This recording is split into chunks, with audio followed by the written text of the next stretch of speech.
अस्सलाम वालेकुम नाज़रीन, सराबर खता आपसे मुखातिब है। नाज़रीन, जिस तरीके से मोहतरम सेनेटर मुश्ताक साहब को इस्लामाबाद से गिरफ्तार किया गया है, ये बहुत ज़्यादा परेशान कुन है, अफसोसनाक है, अलार्मिंग है, खौफनाक है।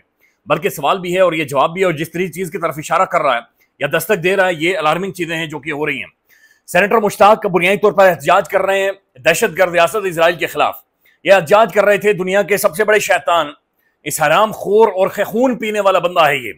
इसके मुंह के ऊपर लानत है, ये दरिंदा है, ये इंसानों के रूप में एक भेड़िया है, एक भेड़िया है ये दुनिया में इसके ऊपर मुकदमा चल रहे हैं। उसके मुल्क के अंदर एहतजाज हो रहे हैं नेतन्याहू, लेकिन पाकिस्तान के अंदर इस्लामाबाद में न्यूक्लियर रियासत, एक इस्लामी न्यूक्लियर रियासत के दारुल हुकूमत के सेंटर से सेनेटर मुश्ताक को एहतजाज करते हुए पहले उनकी फैमिली को गिरफ्तार किया गया और आज उनकी तौहीन करके एक साबिक सेनेटर को, once a senator is always a senator, साबिक नहीं होते, लेकिन सेनेटर वो होता है जो कि बेहतरीन दिमाग होता है। ये अपर हाउस है और ये यहां पर जो कानूनदान है वो बैठते हैं, यानी कानून कवानीन पाकिस्तान के बनाने वाले और मंजूर करने वाले। लिहाजा सेनेटर मुश्ताक को तौहीन करके इस्लामाबाद से गिरफ्तार किया गया। कॉलर से यहां से पकड़ा हुआ, पीछे से धक्के मारे जा रहे हैं, मुक्के मारे जा रहे हैं, घसीटते हुए गाड़ी के अंदर घुसा गया है। तो मेरी समझ से बाहर था कि सेनेटर मुश्ताक क्या 60-65 साल की उम्र में उसने को भागना था, उसने को दौड़ लगा देनी थी, उसने कोई किसी पुल में छलांग लगा मार देनी थी, कुछ भी नहीं करना था। अब जाकर उन्होंने कहते सेनेटर साहब यू आर अंडर अरेस्ट, उन्होंने गिरफ्तारी दे देनी थी। खुद जाकर गाड़ी में बैठना था, लेकिन ये ऑप्टिक्स क्रिएट करने थे, सेनेटर मुश्ताक को धक्के मारने थे, उसकी उस बुजुर्ग की तौहीन करनी थी। और वो तौहीन इसलिए करनी थी कि शायद हम ऑप्टिक्स क्रिएट करके किसी को पैगाम दे रहे हैं और किसी ना किसी के ऑर्डर्स थे जिसकी वजह से गिरफ्तारी हुई है। That's alarming. यानी बता देना चाहिए हमारी पॉलिसी चेंज हो गई है 70 साल, बता देना चाहिए हमारी सोच बदल गई है। हम नया सिलेबस इंट्रोड्यूस करवा देंगे जहां पर नेतन्याहू की हम तारीफें कर लेंगे और वो ठीक है, हम गजा से पीछे हट जाएंगे, हम फलस्तीन से पीछे हट जाएंगे, नया सिलेबस जारी कर दें, ऐलान कर दें। और ये भी ऐलान कर दें कि वो इंडियन फिल्म है ना पीके की, आमिर खान के, जिसमें वो पीके होता है और माजिद के साथ गजनी फिल्म, जिसमें वो शॉर्ट टर्म मेमोरी लॉस होता है, उसके सर में सोटा लगा होता है या हथौड़ा लगा होता है, उसे कुछ देर के लिए चीजें याद आती हैं फिर भूल जाती हैं। तो ऐलान कर दें कि 70 सालों से हम गजनी हैं, हमारी भी कुछ देर के लिए यादाश्त आती है, ओहो ये गलत है, फिर ठीक, अच्छा ये ठीक है, ओ नहीं पहले गलत था, ठीक है। तो ऐलान कर दें जी हम सब गजनी हैं 70 सालों से, और अब जाकर हम पॉलिसी शिफ्ट कर रहे हैं, पॉलिसी चेंज कर रहे हैं। But that's very very alarming कि जिस तरीके से सेनेटर मुश्ताक को गिरफ्तार किया गया। आप यकीन माने सेनेटर मुश्ताक पाकिस्तान के अंदर वाहिद आवाज है जो आज भी गजा के लिए अपनी फैमिली को लेकर सड़कों पर मौजूद है, एहतजाज कर रहा है, प्रोटेस्ट कर रहा है। और मेरे जैसे बहरूपिये भी सेनेटर मुश्ताक की वजह से कम दुनिया में मुंह लगाने के काबिल हैं, ये बताने के काबिल है कि हमारा खून खोर रहा था और हम आपके दुख में, दर्द में शरीक थे और हमारे कलेजे भी छलनी थे, बिलीव मी। और आज उसे जिस तरीके से उन्हें गिरफ्तार किया गया, देखिए गिरफ्तारी मसला नहीं है, जिस तरीके से गिरफ्तार किया गया वो तरीका बहुत बड़ा खौफनाक है। और फिर कैमरों के सामने जो तौहीन उनकी की गई है, दैट्स अनएक्सेप्टेबल। मैंने वीडियो आपको नहीं दिखाना चाह रहा, चूंकि सेनेटर मुश्ताक एक इज्जत डिजर्व करता है, एक मुकाम डिजर्व करता है। सेनेटर मुश्ताक के बड़े कर्ज हैं हम सब के ऊपर, पाकिस्तानियों के ऊपर, लिहाजा ये बड़ी खौफनाक चीज है।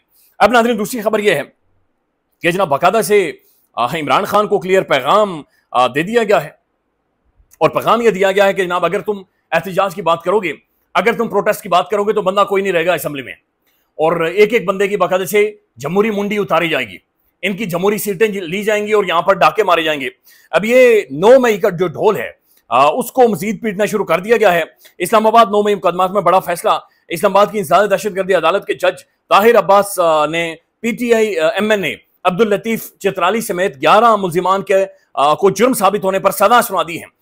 थाना जलाने और जलाओ गिराव का इल्जाम 10 मई 2023 थाना रमना का मुकदमा है कि जनाब इस्लामाबाद का एक थाना जलाया गया और उसका जलाओ घेराव किया गया, और उसकी वजह से ये तकरीबन 10-10 सालों की सजाएं सुनाई गई हैं। और जनाब 11 मुल्जिमान पर जुर्म साबित हुआ, और इनके अंदर अब्दुल लतीफ चित्राली भी हैं। ये एक गैरतमंद दलेर शख्स है, बहादुर शख्स है, और उसकी सीट भी छीन ली गई है।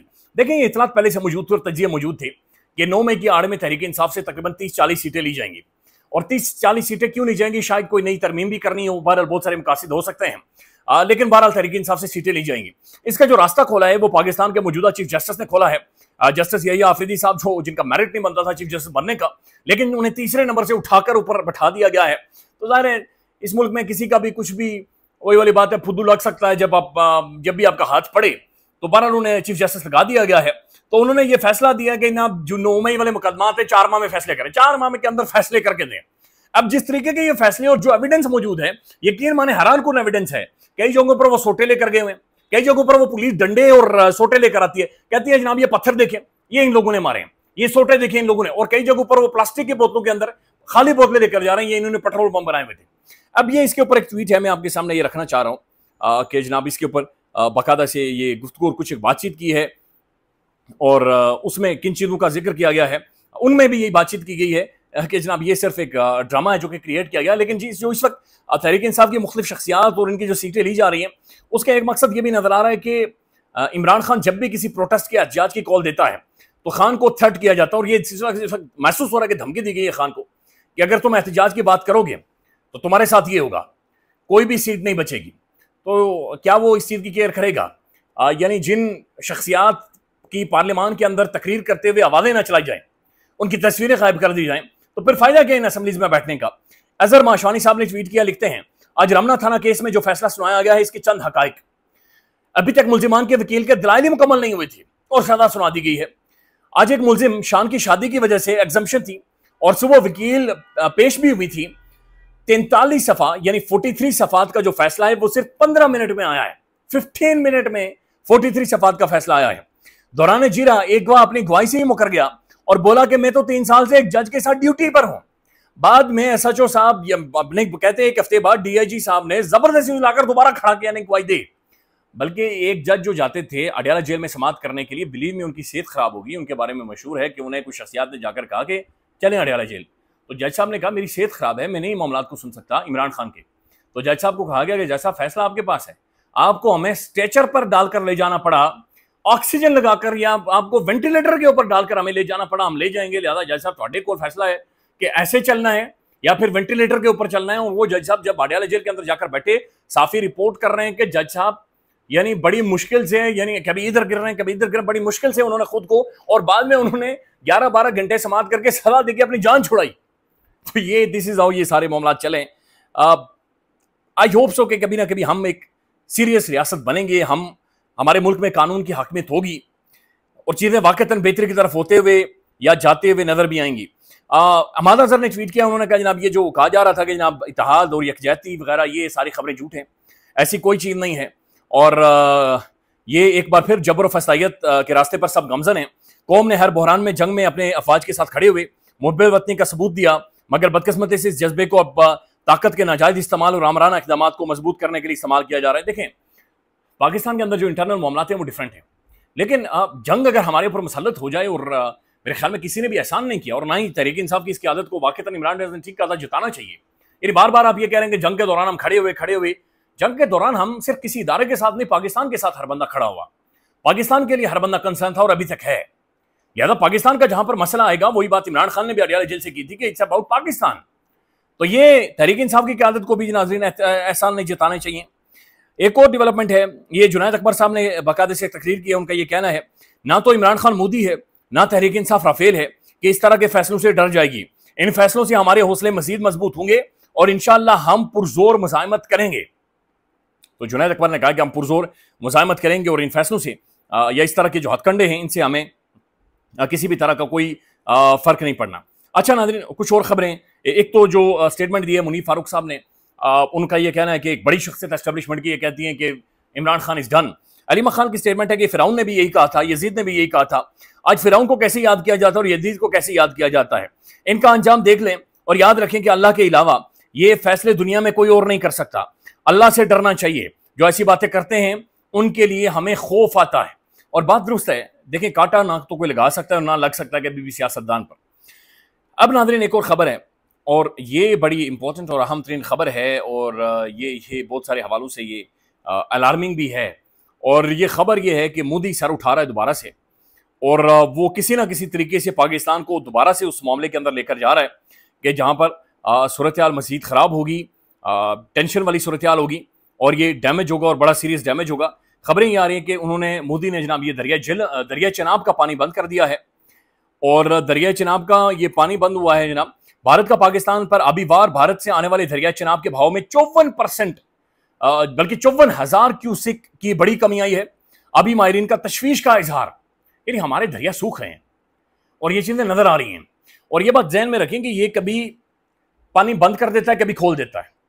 जो वाटर रूल्स हैं या पानी के ऊपर दुनिया भर का जो राइज कानून है, इंडस वाटर ट्रीटी के अलावा, पानी का जो उसूल है, अब चूंकि मोदी वो पागल है, सठियाया हुआ है, गुंडा है, बदमाश है, और वो चूंकि गोबर खाता है, उसे समझ नहीं आती कि पानी के ऊपर ये उसूल है, रूल ये है कि जब भी आप अपर राइपैरियन होंगे, आप ऊपर बैठे हुए होंगे, पानी जब आप खोलेंगे तो आप बताएंगे भाई नीचे सैलाब, बकरी, कुत्ता, बिल्ली, आपकी फसलें होती हैं, आप एहतियात करें।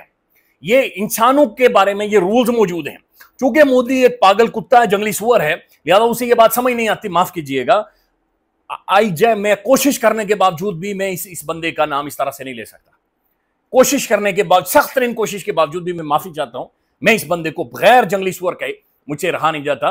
तो ये ऊपर बैठा हुआ है और ये पानी नीचे आ रहा है, तो आप अंदाजा लगाएं कि 24 करोड़ आबादी के पानी के ऊपर ये बंदा जाकर खेल रहा है। इसकी जिंदगी का अंदाजा लगाएं, इसकी हैवानियत का आप अंदाजा लगाएं।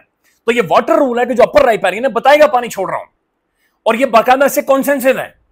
तो ये हमारे पानी बंद कर देता है और फिर फ्लड क्रिएट कर देता है, फिर बंद कर देता है, फिर फ्लड क्रिएट कर देता है। ये इकोसिस्टम को डैमेज करेगा। आपके जो क्लाइमेट चेंज है बैडली डैमेज हो जाएगा, आपकी फसलें कोलैप्स कर जाएंगी। लिहाजा ये एक जारहियत है, वो कर रहा है, एक्ट ऑफ टेररिज्म कर रहा है, दहशतगर्दी कर रहा है, मोदी बदमाशी कर रहा है।